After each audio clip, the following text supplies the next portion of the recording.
Yo, what's good, everyone? It's Josh here with Unbiased MMA Sports Talk. Man, we got a good fight coming up tonight. Tonight is right now Saturday, early in the morning. Man, oh man, I am excited for this fight. 3 title fights. Yes, we got the GOAT, Amanda Nunes. We got bantamweight fight that I'm looking forward to watching. And then obviously Izzy. And we got Jan Blachowicz. Man, on top of those fights, obviously there's some other fights that I'm looking forward. Didn't want to go. I mean, I'm probably watching this fight from start to finish, but I'm gonna go over, a couple of the early fights, prelim fights that I'm looking forward to watching. Break them down, give my thoughts going into the fight, who I think is going to win, and stuff like that. But I think this card has the potential to be, probably one of the best cards of the year.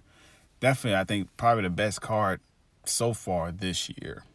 Definitely the best pay-per-view card for sure. I think this card has potential. I don't know if it's going to do Conor McGregor numbers. I think Conor's last fight did like 1.5 against Dustin. I don't think this is going to do that much, but we'll see. But let's start off with the first fight that I'm looking forward to. Joseph Benavidez and the Askarov kid. Now, really, I'm really watching this fight just to see Joseph lose. I'm not going to lie. I mean, I don't know. He's just kind of like one of those cocky fighters, man. But, cocky for no reason. Why are you cocky? He's coming off, 2 horrific losses. I think he lost before that too. He's been in there in the trenches. I think he only lost 5, and 4 of them have been title losses. So he's good.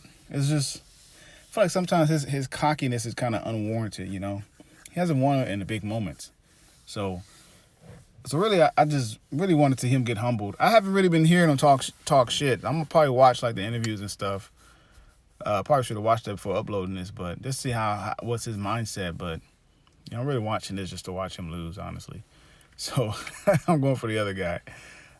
So this one, Kenny and Cruz.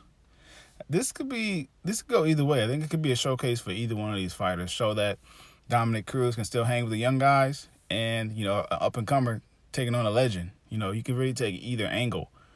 For me, I think, this could be a fight for Cruz to just go out there and just dominate. Last time he was on the prelim or something like that, he dominated the guy. I think it was some Asian guy. Dominated him, and he's an up-and-comer. Now, I haven't seen Casey. I think he's from the Contender Series. But, he's up-and-comer. I think he fought actually earlier this year, too. He's good. He's good. And this is definitely a huge step in competition, I think, though. And I think because of that, it might be a little too much to handle for Dominic. For Casey. So I think Cruz takes this one for sure. And he says this is the first time he's not been injured in the camp. He feels 100%, not or at least close to. So yeah, I think Dominic Cruz. This is a chance for him to, continue to dominate and put the bantamweight division on notice that he's still around. I personally think there was other fights he should have taken, or he should have asked for, Aldo. But I think Cruz still gets them done though. So this one is on the main card. We got Islam versus Dober. I think it's a showcase again. Drew Dober's a solid fighter. This is a step up in competition for him. Definitely, I think his hardest fight. At least that's what they say. I actually never really watched an Islam fight, but he's coming out of the same, dojo, if you want, the same little AKA where DC's from, where Khabib's from, and Khabib is, really raving about him, so, and it's also in the lightweight division. So this is a tough one. I don't know who to pick on this one. Honestly, I think it's going to be a solid fight. I think Drew Dober's going to surprise a lot of people, but again, I never seen Islam fight, so I can't really give a good, honest opinion about him. I never really seen him fight. but everyone's raving about him. What I think is gonna happen with Islam, I think he's probably gonna dominate. And I think they're gonna have some matchups in the lightweight division where Dana White's gonna mess with, and Islam's gonna be in that discussion. And I think Islam is gonna lose to like a top contender once he gets up there, and I think that is what entices Khabib to come back. Maybe he beats the guy that beats Islam. You know what I mean? Because that's how much they're raving on this guy. So I feel like I don't know. I feel like he's gonna be in the running for the title. Maybe end of this year, maybe next year. And I think Khabib still is going to hold the title as well. At least to the end of this year. I mean, they've done it for more than a year. The champion held the title. So yeah. So this one, man. This is probably one of my most anticipated fights, I think, of the year. Like, honestly, because they have been going back and forth for the past several months, man. Like, I'm really looking forward to this fight, man. And I think it's just a matter of who can impose their will. Standing up, Jan's going to pick Sterling apart. I mean, I think that he's early. It works in his advantage sometimes being unorthodox, but I think it will work in his disadvantage because Jan is just so technical standing up. And I think that, and that's all Sterling been talking about. Like, once I get a hold of him, it's that one takedown that I'm going to get that's going to do it. I think he's giving away his game plan. He's going to try to grapple and wrestle with this guy. And listen, he's never been taken. I don't think he's ever really been on the ground in his fights before. But I've been watching the videos of him, like, at ATT, and they're doing some grappling. They're doing his thing. He looked good. So I think if it goes on the floor, Sterling definitely has the advantage. But it's getting to the floor. It's getting him on the floor, on the mat. That's going to be, I think, difficult. And so I don't know which. It just depends on who exerts their will. Who do I think will do it? I think that over 5 rounds, I think that Sterling's going to get pieced apart. I think he's going to come out early, and I think he might get a round or two. But I think Jan gets it done. I think Jan gets it done in 5 rounds. I don't think he's going to knock him out. And I don't think Sterling's going to get knocked out. But I think there's going to be some solid striking on both sides. I think Sterling does get that takedown, and Jan does, for the first time, get in trouble, on the ground. But I think if Sterling wins, it'd probably be submission. I think it'd probably be a submission. If Jan wins, I'm thinking maybe a decision or a TKO. But yeah, man, I mean, I'm rooting for Jan to win this one because I think that he can be a dominant champion. But, that's my pick. The next one we got Amanda Nunes and we got Megan Anderson. Now, I don't want to spend too much time on this. But let's go to Megan. I mean, listen, Megan is in a tough spot, man. Tough spot. She's going against the GOAT. And honestly, I don't think she's really had the best UFC career. She lost to Holly Holm. I think she lost to Felicia Spencer. But she beat Dumont. And I think she might have beat someone else. But not really the most impressive career. And it just goes to show you that, like, you get a win or two, like, you can fight for a championship belt. I don't think they have an actual official rankings in featherweight. I don't think they have an official rank. So I think that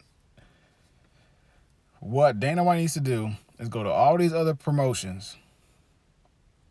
And honestly, what I would do is go to Invicta and just buy out every single featherweight fighter. Take the featherweight division away from Invicta and just sign them all. Because there's no person on this UFC roster in the featherweight or even bantamweight that's going to beat Amanda Nunes. It's just no one. Like, it's not even fair. Like, listen, I think Megan Anderson is just going to get overwhelmed, against the GOAT. She's going to get overwhelmed, Nunes is going to beat her wherever this fight goes. Wherever. And even if Megan is able to successfully be good on the feet, and she's pretty solid on the ground. But again, we talking about Amanda Nunes, like the GOAT. Now, if Megan Anderson does win, I think it's a wake up call that Nunes needs. I think obviously she gets an immediate rematch because it can be it is a bad look that she's walking around posting videos and stuff of her kid during training camp and stuff like that. So it's like, where's her mindset? If she loses, obviously I think that's a wake up call for her to either go ahead and call it quits and be with her kid, or use that as motivation and be like, okay, I'm gonna take it serious. I'm gonna train and by myself. Because most people they get isolated and they train by themselves, so it could be a wake up call for her if she loses, but I don't think she will. And then we got the main event, man. I think similar to the Jan and Sterling fight, I think it's just a matter of who imposes their will. I think that Jan has that power, and Izzy's kind of shrugging it off like, oh, Polish power. Like, we've seen this Polish power, bro. We've seen it. We know. Everyone knows if Jan lands that power punch on Izzy, it most likely will be night for Izzy. The problem is finding that shot and landing it. And will Izzy be there when you throw it? And most likely he won't. So it's just a matter of, for 25 minutes, is he going to land that punch? I don't think he will. Personally, I don't think he will. I think he's going to get frustrated. And I think Izzy's just going to piece him up. Izzy's not going to knock him out. So it's on Jan. It's on Jan to change the fight. Either close the distance, get him to the ground. It's on Jan, because Izzy is going to be content with picking him apart. He's not going to engage him. He's not going to wrestle him. He's not going to clinch him. He's not going to intentionally clinch him, but he will fight in the clinch. And he's going to throw diverse strikes, and he's going to get out the way of your strikes. So it's on Jan to get the right game plan. And I think the game plan is just close the distance. It's going to be hard. But I think if you got Izzy running, you're also diverting his punches. I mean, yeah, he's knocked people out backing off. But if you're keeping that pressure on Izzy and forcing him against the cage and making him stand and bang with you, you're going to take some shots. But just like Francis Ngannou, just throw a punch, and if it lands, if it connects, it's night. I think that's what we're going to see. We're going to see the Polish power try to walk Izzy down, corner him, and make it a stand-up fight and knock him out, or take him down. But my pick to win that fight, I got who I think will win. Who I'm rooting for? I'm rooting for Jan. I'm rooting for Jan to win that one. Because as much as I love Izzy, I love seeing people get humbled as well. Just like against Joseph Benavidez, I like seeing people get humbled. But I think that Izzy will get it done. So we will see. I might end up having to rewatch the fight because I'm probably going to get high as hell and fall asleep. But as soon as the fight's over, I will try to post my reaction. But anyway, thank y'all for listening. Y'all take care.